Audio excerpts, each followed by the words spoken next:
तेवढंच ते द्यायचंय. याने आपल्या घरातली सकारात्मकता वाढेल, पॉझिटिव्हिटी खेळायला, सकारात्मक ऊर्जेचा प्रवाह खेळायला मदत होईल. ती डबक्यामध्ये येणार नाहीये, ती एनर्जी ती एका फ्लोमध्ये येणार आहे. आणि आता माइंडचं सांगते तर माइंडचं पण सेम आहे.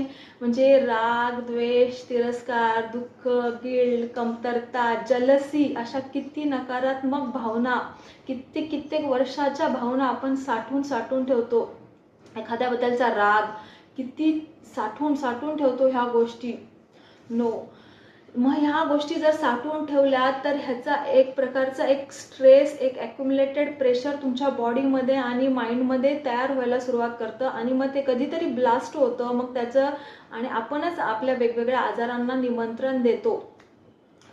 तर तुम्हाला आजार म्हणजे आजार नाही पाहिजे आयुष्यामध्ये.